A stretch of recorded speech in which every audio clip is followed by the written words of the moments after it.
Abramos a palavra de Deus em Mateus capítulo 18. Mateus capítulo 18. Leremos do versículo 15 ao 35. Mateus 18, do 15 ao 35.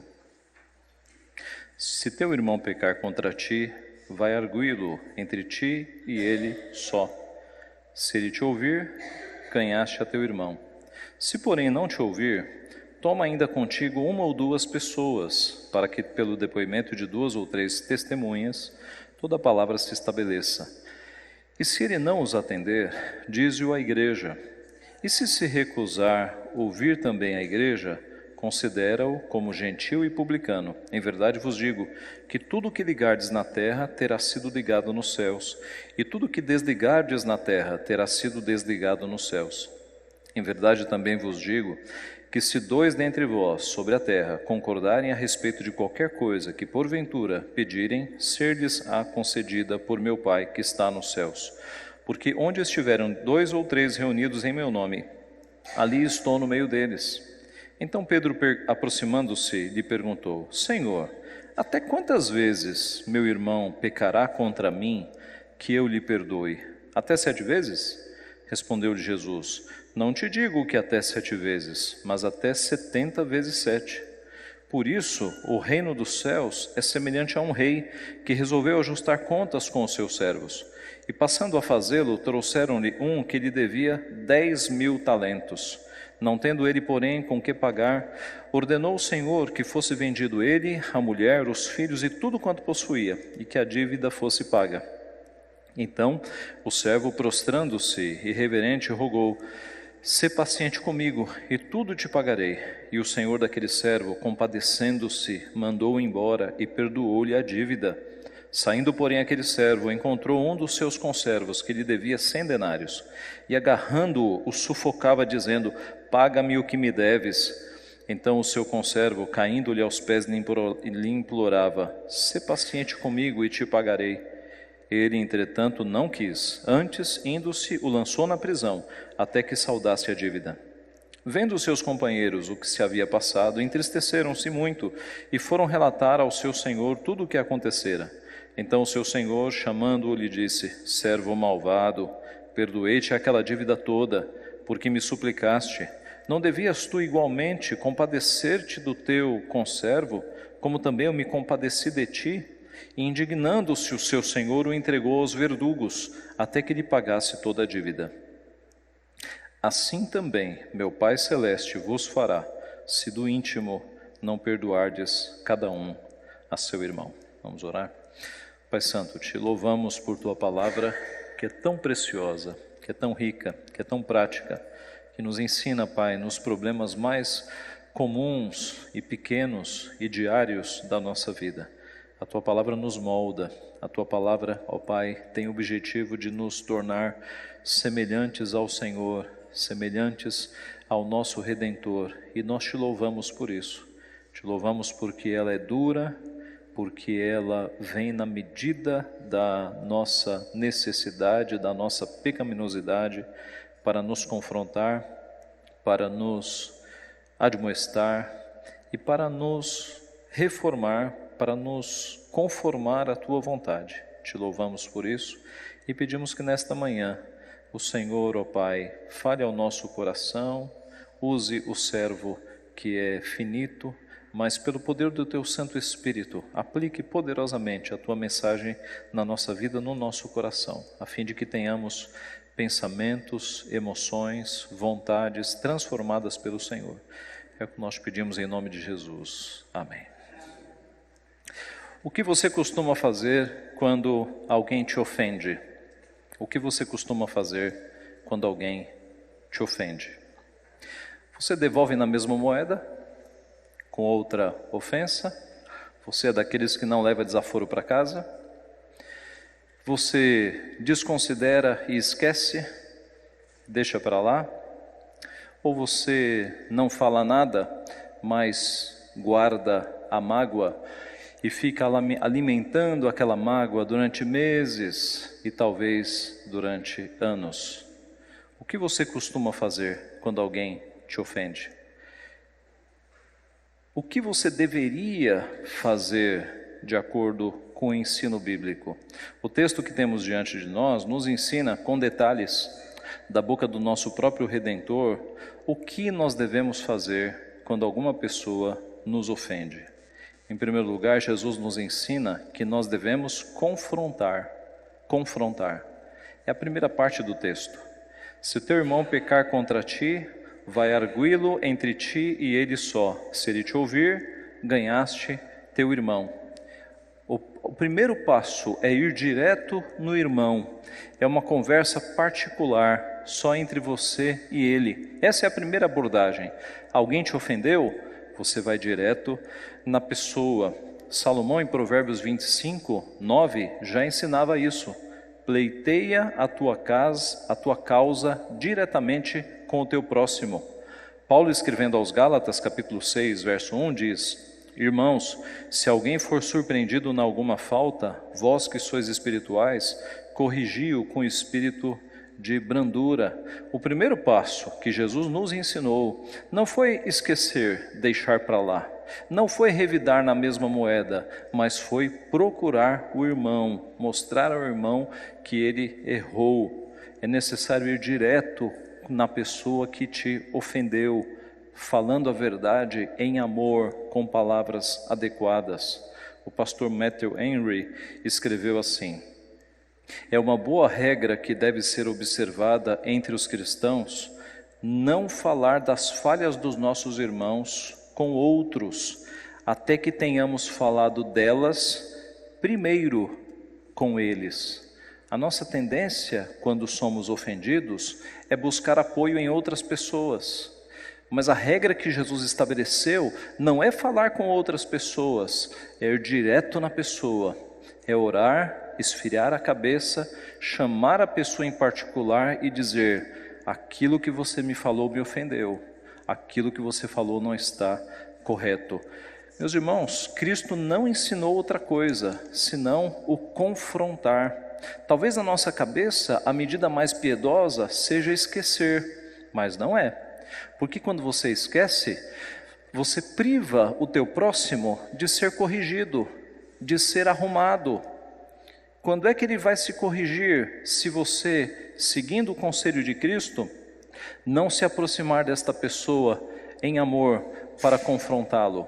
Então, o nosso dever é esfriar a cabeça e, com as palavras corretas, confrontar o irmão que está em pecado. Se o teu irmão te ouvir, aceite a repreensão. Aliás, se o teu irmão te ouvir e aceitar a repreensão, você, de fato, ganhou o irmão. Se não, aí vem o segundo passo. Se, porém, não te ouvir, verso 16, toma ainda contigo uma ou duas pessoas, para que pelo depoimento de 2 ou 3 pessoas, testemunhas, toda a palavra se estabeleça. Então, Jesus nos ensina a, num endurecimento, você procurou a pessoa e a pessoa está endurecida, ela fez o que é mal e não quer se arrepender. Você chama 2 pessoas, 2 irmãos, 2 ou 3 irmãos e vai novamente conversar com esta pessoa, para que fique provado que no que depende de você, você quer ter paz com todas as pessoas. Para que fique provado que você está buscando o caminho da reconciliação. Por isso 2 ou 3 testemunhas. Esse rito de 2 ou 3 testemunhas era muito antigo. Em Deuteronômio 19:15, nós lemos assim: uma só testemunha não se levantará contra alguém por qualquer iniquidade ou por qualquer pecado, seja qual for o que cometer. Pelo depoimento de 2 ou 3 testemunhas se estabelecerá o fato. Então, desde o Deuteronômio, é um rito que numa questão que pode gerar alguma controvérsia, você leve 2 ou 3 testemunhas. Mas, se depois de 2 ou 3 testemunhas, a pessoa continuar endurecida, Jesus dá o próximo passo. Se ele não os atender, dize-o à igreja. Este dizer à igreja não é chegar aqui na frente da igreja e dizer o que aconteceu. O dize à igreja aqui é a liderança da igreja. E isso fica claro, meus irmãos, nos versículos que se seguem, nos versículos 18, 19 e 20. Porque o versículo 18 fala das chaves: tudo que ligardes no céu será desligado na terra, E os versos 19 falam da concordância do governo da igreja, e o verso 20, onde 2 ou 3 estiverem reunidos em meu nome, ali estou no meio deles. Este dizer à igreja é dizer à liderança, é dizer aos presbíteros, é dizer ao conselho.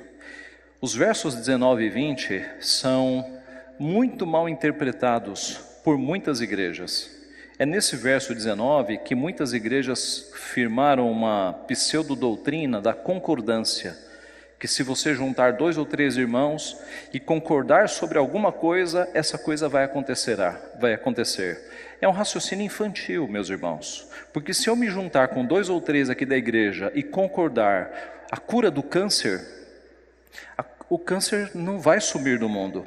Se eu concordar com 2 ou 3 irmãos o final de todas as guerras, ou o fim da fome, ou o fim da corrupção, isso não vai acontecer. Isso é um raciocínio infantil. Nós não somos deuses.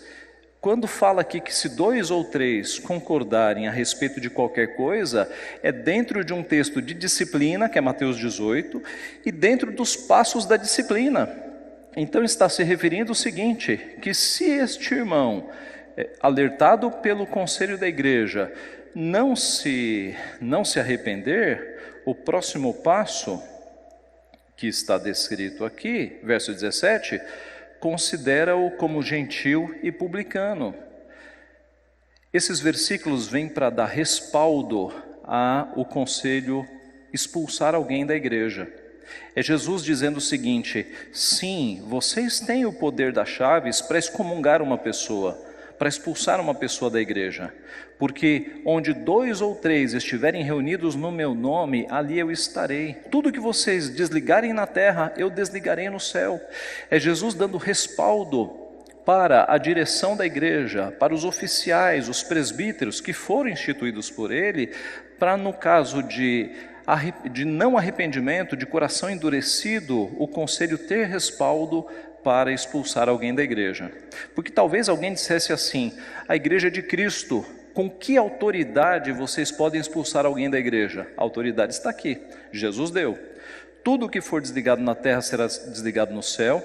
Se vocês, presbíteros, concordarem com algo, eu ratificarei, eu darei a minha palavra, e onde estiverem 2 ou 3 reunidos em meu nome, ali eu estou no meio deles.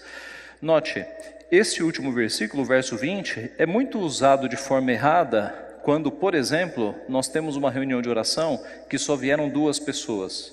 A gente fala assim: bom, irmãos, a Bíblia diz que onde estiverem 2 ou 3 reunidos. Não, o texto não está falando sobre poucas pessoas no trabalho. O texto está dentro de um texto de disciplina, que é Mateus 18, dentro de uma parte que está falando da autoridade que Cristo dá a 2 ou 3 presbíteros que se reúnem com o objetivo de expulsar da igreja uma pessoa que não se arrepende. Pastor, não é muito duro uma pessoa ser expulsa da igreja? Meus irmãos, igreja é lugar de crente, igreja é lugar de pessoas que se arrependem. Se você tem numa igreja uma pessoa que foi confrontada pessoalmente, não se arrependeu, 2 ou 3 irmãos foram falar com ela, não se arrependeu, o conselho falou com ela e ela não se arrependeu, não é crente, porque crentes se arrependem. Se você for pego numa falta e alguém te confrontar, a tua tendência como crente, ou o teu comportamento não deveria ser se arrepender e falar assim: eu estou errado, eu errei, que Deus me perdoe. Então como é que uma pessoa que confrontada tantas vezes ao ponto de chegar a ser confrontada pelo conselho da igreja, está com o coração endurecido? É porque não é crente. Igreja é lugar de pessoas que se arrependem. Quando você encontra um elemento na igreja que não se arrepende, que está no pecado, com o coração endurecido e não se arrepende, considera-o gentil e publicano, não é crente. Nós temos o respaldo, os oficiais, os presbíteros têm o respaldo, para detectando este tipo de pessoa, excluí-lo, considerá-lo gentil e publicano. Note que no versículo 18 e 19, nós temos a combinação de terra e de céu. No 18, ligardes na terra, terá sido ligado nos céus. E no 19, Em verdade também vos digo que se 2 dentre vós sobre a terra concordarem a respeito de qualquer coisa que porventura pedirem, ser-lhes-á concedida por meu Pai que está nos céus. A tônica destes 3 versículos é: o conselho tem autoridade sim para excluir uma pessoa que não se arrepende. O que vocês fizerem na terra será respaldado pelos céus. Meus irmãos, se com todas essas ações pastorais, disciplinares, a pessoa não se arrepender, ela é considerada gentil e publicano. Foi o que Paulo ordenou para que a igreja de Corinto fizesse. Havia lá em Corinto um homem com uma vida de imoralidade, e Paulo escreveu assim: eu, na verdade, ainda que ausente em pessoa, mas presente em espírito, já sentenciei, como se estivesse presente, que o autor de tal infâmia seja, em nome do Senhor Jesus, reunidos vós e o meu espírito com o poder de Jesus nosso Senhor, entregue a Satanás para a destruição da carne, a fim de que o espírito seja salvo no dia do Senhor. Entregue a Satanás para a destruição da carne é um termo assustador para nós, é uma expressão assustadora. Mas é justamente o que acontece quando alguém que não se arrepende é expulso da igreja. Ele sai do contexto da família da aliança e ele fica suscetível aos ataques de Satanás. Significa que ele vai para o inferno? Não, porque Paulo diz: entregue a Satanás para a destruição da carne, a fim de que o espírito seja salvo no dia do Senhor. É uma medida drástica, é o remédio mais duro e mais forte para que a pessoa, tendo sido expulsa da igreja, ela caia em si e perceba tudo o que ela perdeu e se arrependa e volte. Há esperança de retornar neste caso. Os irmãos sabiam que há uma boa probabilidade de quando Paulo fala na segunda carta de Coríntios, no capítulo 2, sobre um homem arrependido, que a igreja não está querendo aceitá-lo, que aquele homem seja esse, há uma boa probabilidade. 2 Coríntios capítulo 2, verso 6, se eu não me engano. Havia ali um homem que havia cometido um pecado, ele estava arrependido e a igreja estava com dificuldade de recebê-lo. Alguns autores, Sproul, por exemplo, acham que aquele homem de 2 Coríntios 2 é este homem aqui, que foi expulso, que se arrependeu e agora, arrependido, está querendo voltar para a igreja. E a igreja está errando em não querer recebê-lo, porque se ele está arrependido, igreja é lugar de arrependidos, ele tem que ser recebido. Meus irmãos, o que vocês devem fazer então? O que nós devemos fazer então quando alguém nos ofende? Em primeiro lugar, conversar com a pessoa. Não é falar para os lados, conseguir apoio, não. É orar e falar direto com a pessoa. Eu já contei para vocês que na minha época de seminarista, eu tinha um bom amigo no seminário que ele era muito franco, ele era muito duro. E uma vez ele me falou uma coisa que eu nem me lembro, já perdoei, já esqueci. Mas ele me falou uma coisa que foi bem ofensiva. E eu, introvertido, eu fiquei alguns dias alimentando aquilo. E ele chegava em mim e falava: Ageu, tá tudo bem? Tá tudo bem. Ageu, tá tudo bem? Tudo bem. Dia seguinte: Ageu, você tá estranho, tá tudo bem? Não, tá tudo bem. Todo introvertido sabe o que é isso, né? A gente fica guardando. Até que um dia ele me pôs contra a parede e falou: Ageu, fala o que está acontecendo, não está tudo bem. Eu falei: então, lembra aquele dia que você falou aquilo? Aquilo ali me ofendeu, aquilo ali não foi bom. Ele falou: puxa, Ageu, eu peço perdão para você, você me perdoa? Perdoo. E aí ele falou: por que você não me disse antes? Por que você não seguiu a Bíblia? Por que você não me confrontou? Eu já teria te perdoado, eu já teria pedido perdão antes. E dali para frente, meus irmãos, eu aprendi a lição. Todas as vezes que alguém faz algo contra mim, que necessita de uma confrontação, eu espero a hora certa, eu chamo a pessoa e converso, com amor, com carinho. E na maioria das vezes, as pessoas reconhecem o erro, pedem perdão. Tristemente, alguns de nós, aqui na igreja, estão guardando mágoas há anos, assuntos não resolvidos há anos. Alguém já disse que quem perdoa não liberta o outro, liberta a si próprio, de coisas não resolvidas há anos atrás. Resolva isso. Use a palavra de Deus, Deus já nos ensinou o caminho. Chame a pessoa para conversar, exponha o que aconteceu, reconcilie-se. Não fique guardando isso, Jesus não aprova que nós guardemos. Em primeiro lugar, nós devemos confrontar a pessoa. Em segundo lugar, nós devemos perdoar. Veja o verso 21.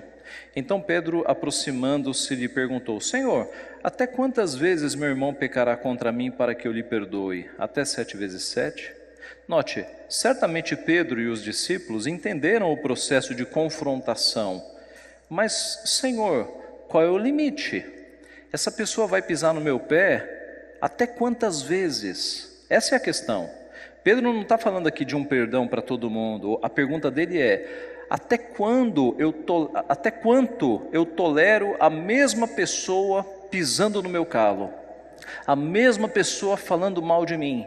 Até quanto eu devo perdoar a pessoa que me ofende e que me pede perdão? Qual é o limite da nossa paciência, Senhor? 7 vezes? E Jesus vai dizer: não, eu não te digo 7 vezes, mas eu te digo 70 vezes 7. Pedro perguntou o limite e Jesus falou: não tem limite, não tem limite, é 70 vezes 7. Não significa que você vai ficar contando até 490. Note, se você perdoar a mesma pessoa 490 vezes, já é um grande limite, não é? Mas Jesus, ele diz, é mais do que isso. O número 7 na Bíblia, ele tem uma simbologia de perfeição. Então, quando Jesus fala 70 vezes 7, é para dizer: Pedro, discípulos, é infinito.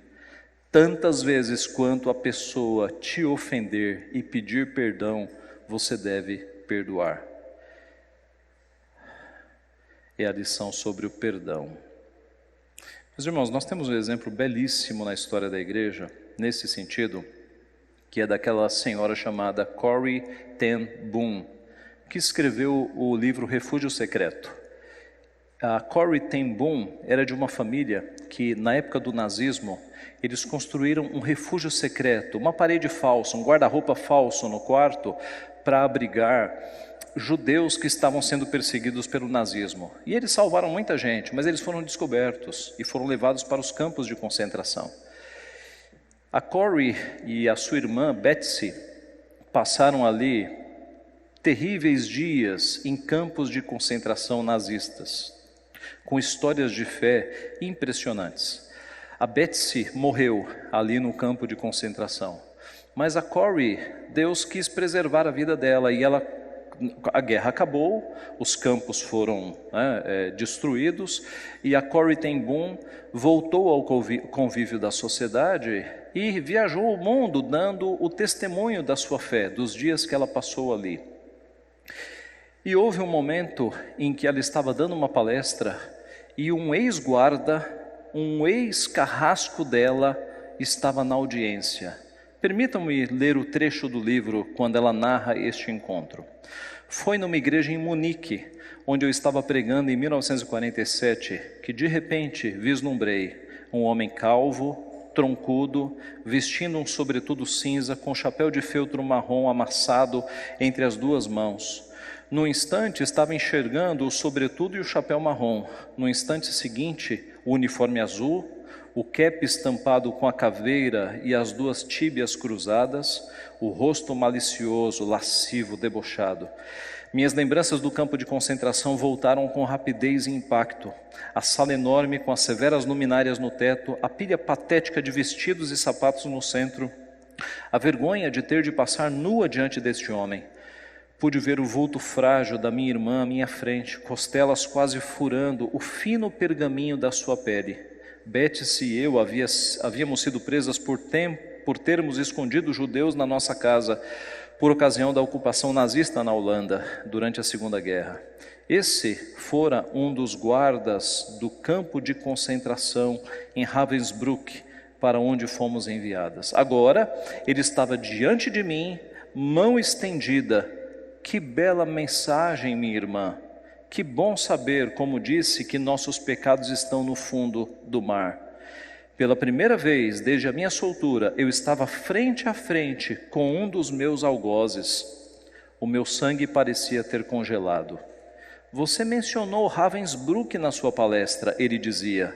Eu fui guarda lá, mas depois disso, continuou, tornei-me cristão. Eu sei que Deus me perdoou pelas coisas cruéis que cometi lá, mas eu gostaria de ouvi-lo da sua boca também. Com a mão estendida outra vez, você me perdoa? Fiquei ali paralisada. Eu não podia fazer isso. Minha irmã Betsy morrera naquele lugar. Será que ele podia apagar sua morte terrível e prolongada simplesmente porque pedia perdão? Eu achava que já perdoara a todos. Pregava sobre isso por toda parte. Eu, o exemplo de perdão, não conseguia perdoar quando encarava meu ofensor, carne e osso. Não podem ter passado mais do que alguns segundos, ele em pé com a mão estendida. Mas para mim, parecia uma batalha de horas, enquanto eu enfrentava a coisa mais difícil que eu tive que fazer em toda a minha vida. Eu não tinha opção, eu sabia disso. A mensagem do perdão de Deus possui um pré-requisito, que perdoemos a todos os que nos feriram. Se não vos perdoardes aos homens, afirmou Jesus, tampouco vosso Pai vos perdoará as vossas ofensas. Ainda assim, lá estava eu com o coração dominado por frieza. Entretanto, perdoar é um ato de vontade, e a vontade pode funcionar indiferentemente da temperatura do coração. Senhor, ajuda-me, supliquei silenciosamente. Eu posso levantar minha mão. Pelo menos isso eu posso fazer. Dá-me o sentimento depois. Então, sentindo-me como um robô, coloquei minha mão mecanicamente na mão que estava estendida. E enquanto o fiz, algo incrível aconteceu. Uma corrente começou no meu ombro, correu pelo meu braço, saltou para nossas mãos unidas. Em seguida, esse calor restaurador parecia inundar todo o meu ser, trazendo lágrimas aos meus olhos. Eu te perdoo, irmão, exclamei com todo o meu coração. Por um longo instante, seguramos a mão um do outro, o ex-guarda e a ex-prisioneira. Posso dizer que nunca experimentei o amor de Deus de forma tão intensa como naquele momento. Meus irmãos, Jesus nos ensina a perdoar. A nossa tendência é não perdoar. Ainda quando o irmão pede perdão para nós, a nossa tendência pecaminosa é não perdoar. Mas Jesus, que é o perdoador, que orou da cruz, Pai, perdoa-lhes porque não sabem o que fazem, orou pelos seus assassinos. Deus que perdoa todos os nossos pecados em Cristo, Ele nos dá graça e nos dá amor para nós perdoarmos aqueles que nos ofendem. O que Jesus nos ensina a fazer quando alguém nos ofende? Primeiro, confrontar. Segundo, perdoar. E por fim, compadecer-se. Compadecer-se. Confrontar, perdoar, compadecer-se. É o trecho final do nosso texto. Demonstrar compaixão, misericórdia. Não era só Pedro que estava ali. No começo do capítulo, nós vemos que os discípulos também estavam ali. A mensagem de Jesus foi clara. Não era apenas 7 vezes, era 70 vezes 7. Mas isso parece que não foi muito bem aceito pelos discípulos. Porque se tivesse sido aceito, Jesus pararia o ensino.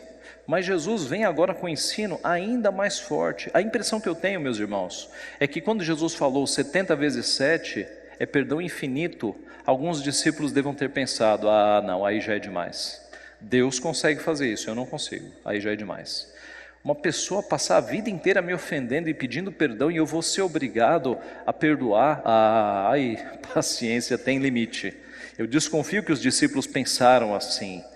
Porque o que Jesus vai trazer agora na parábola é para quebrar esse tipo de pensamento, de que nós não podemos perdoar sem limite. E a parábola que Jesus vai dizer é a parábola do credor sem misericórdia, um credor sem compaixão, o credor incompassivo. No verso 23 é dito que o reino dos céus é semelhante a um rei que resolveu ajustar contas com seus servos. E passando a fazê-lo, trouxeram-lhe um que lhe devia 10.000 talentos. Irmãos, 10.000 talentos era muito dinheiro, era uma fortuna na verdade. Um talento equivalia a 6.000 denários. Um denário era o pagamento por um dia de trabalho, tá? Então, um denário, um dia de trabalho. Um talento, 6.000 denários. Um talento corresponde a 6.000 dias de trabalho. Vamos fazer uma conta aqui. Se nós considerarmos um trabalhador diário nos nossos dias, que cobra R$100 por dia, vamos pegar essa referência, R$100 por dia, e multiplicarmos por 6.000 dias de trabalho, nós vamos ter 6 bilhões de reais. 6 bilhões de reais. 6 bilhões de reais é o patrimônio, perdoe-me citar o nome, é o patrimônio do dono das Casas Bahia. 6 bilhões de reais. Só para os irmãos terem uma ideia do que a gente está falando aqui. 6 bilhões de reais é muito dinheiro. Tudo indica que este homem, ele fosse um governador, o responsável pela arrecadação de um estado, de uma cidade, porque um homem sozinho naquela época não poderia adquirir essa fortuna. É claro, meus irmãos, que a parábola não se refere, na maioria das vezes, a um fato real. Jesus criou uma história, não é, para ensinar uma lição. O fato é que esta dívida que aparece aqui é gigantesca, é quase impossível, eu diria que é impossível de ser paga. Nos nossos dias, 6 bilhões de reais. Não tendo aquele homem com que pagar, ordenou ao Senhor que fosse vendido ele, a mulher, os filhos e tudo quanto possuía para que a dívida fosse paga. O servo, prostrando-se, rogou: sê paciente comigo e tudo te pagarei. E surpreendentemente, o rei perdoou aquela dívida imensa, foi perdoada. O improvável aconteceu. Ocorre que agora aquele homem muito mais leve está voltando para sua casa e aparece alguém que lhe devia dinheiro. E esse homem que devia dinheiro, devia a quantidade de 100 denários, 100 dias de trabalho. Se nós fizermos a mesma conta, pegarmos 100 dias de trabalho vezes R$100, nós vamos chegar a 10.000 reais. Compare 10.000 reais com 6 bilhões de reais. 10.000 reais é possível nós conseguirmos, se a gente guardar durante uns meses é possível. 6 bilhões, meus irmãos, acho que nenhum de nós vai conseguir. É uma dívida gigantesca. Um homem que teve 6 bilhões perdoado, não perdoou uma dívida de 10.000 reais. E o procedimento desse pequeno devedor foi o mesmo que ele teve. Ele caiu aos pés e implorou: sê paciente comigo e te pagarei. Usou as mesmas palavras, quer dizer, esse incompassivo poderia pelo menos se lembrar: puxa, eu já ouvi essa expressão antes, eu fui perdoado. Ele poderia ter perdoado a dívida, mas ele não foi, ele não perdoou a dívida. Os seus companheiros, vendo a injustiça que estava acontecendo, vão até o rei, e aí o rei fala: você é um malvado, verso 32, servo malvado, eu perdoei-te aquela dívida toda, porque me suplicaste. Não devias tu igualmente compadecer-se do teu servo, como eu também me compadeci de ti? E aí, indignando-se, o entregou aos verdugos, aos carrascos, para que ele pagasse toda a dívida. E aí vem o versículo que traz o ensino do texto: assim também meu Pai Celeste vos fará, se do íntimo não perdoardes cada um a seu irmão. Pedro, se vocês não tiverem este perdão infinito, assim também acontecerá com você, Pedro, acontecerá com vocês, discípulos, acontecerá conosco, igreja. O ensino do texto é que Deus é o nosso Rei, Ele é o dono de tudo. E a dívida que nós temos com Deus é uma dívida impagável, porque os pecados que nós acumulamos no decorrer da nossa vida, esses passam de bilhões, acredite. Faça uma conta aí de quantos pecados você comete por dia, por pensamentos, palavras, ações e omissões. Você chega na casa dos bilhões com os teus pecados. E todos estes pecados, os bilhões de pecados que nós temos, foram perdoados por Deus na cruz do Calvário. E como é que você se atreve a não perdoar uma pessoa que pisou no teu calo 1, 2, 3, 7, 490? Como é que você se atreve? Meus irmãos, alguns pecados nossos passam de 490 rapidamente. Pecados de palavras, de pensamentos, de omissões, de murmurações. Se você somar, já passou de 490 faz tempo, e Deus não perdoa. O perdão dele não é infinito para conosco. Então como é que nós nos atrevemos a, tendo uma dívida de bilhões de pecados perdoados, negar o perdão para alguém que nos deve 400 ofensas, 500 ofensas? Ainda se fosse 10 mil, ainda seria muito menor do que 6 bilhões. Com essa parábola, o nosso Senhor Jesus cala qualquer escapatória dos discípulos e de nós. O ensino é claríssimo. Assim também meu Pai Celeste vos perdoará, se do íntimo não perdoardes cada um a seu irmão. Assim também meu Pai Celeste vos fará, se do íntimo não perdoardes cada um a seu irmão. Será que os discípulos estavam convencidos agora? E será que você está convencido de que você tem que perdoar, que é obrigação nossa, sempre que a pessoa, ela pode ter errado contigo 10, 15, 20 vezes, deu para perceber que a gente tem que perdoar? Sempre que a pessoa nos pedir perdão, nós não temos o direito de negar perdão a ninguém, porque o nosso Pai Celeste, Ele nos perdoou de bilhões de pecados. É a oração dominical, a oração do Pai Nosso. Perdoa as nossas dívidas, assim como nós perdoamos os nossos devedores. Há uma condicional. Da mesma forma que eu perdoo os meus devedores, Senhor, perdoa as minhas dívidas. Paulo aos Colossenses 3,13, suportai-vos uns aos outros, perdoai-vos mutuamente. Caso alguém tenha motivo de queixa contra outrem, assim como o Senhor vos perdoou, assim também perdoai vós. O que nós devemos fazer quando alguém nos ofende? Em primeiro lugar, confrontar. Não podemos simplesmente dizer, não, vou esquecer isso, ou ficar guardando durante anos. Se prepare, ore e com as palavras corretas, falando a verdade em amor, confronte a pessoa para o teu bem e para o bem da pessoa. Segundo, perdoar. Nós somos filhos de um Deus perdoador, que perdoou bilhões de pecados do seu povo. Nós temos que ter a disposição de perdoar sempre que alguém venha ao nosso encontro. E por fim, sermos compassivos, agirmos com compaixão, com misericórdia. É isso que Deus espera de nós. Irmãos, algumas ofensas pequenas a gente pode jogar na conta do esquecimento. Você também não vai ficar cobrando do teu irmão todo errinho pequeno, não é? Porque a nossa tendência também é sermos muito melindrosos, né? Qualquer coisinha nos ofende. Não, há coisas pequenas que você pode relevar, mas há algumas coisas que são mais ofensivas, que são ditas em público, né? Que aí você tem que confrontar a pessoa. É o ensino do nosso Senhor Jesus Cristo. Arrume a tua vida então, meu irmão, minha irmã, antes que Deus pese a mão sobre você.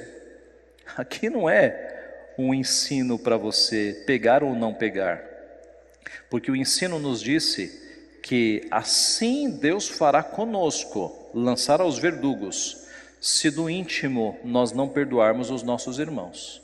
Então, se você tem pessoas aí que já te pediram perdão e você não perdoou, arrume a tua vida, conserte o teu coração, antes que Deus pese a mão contra você.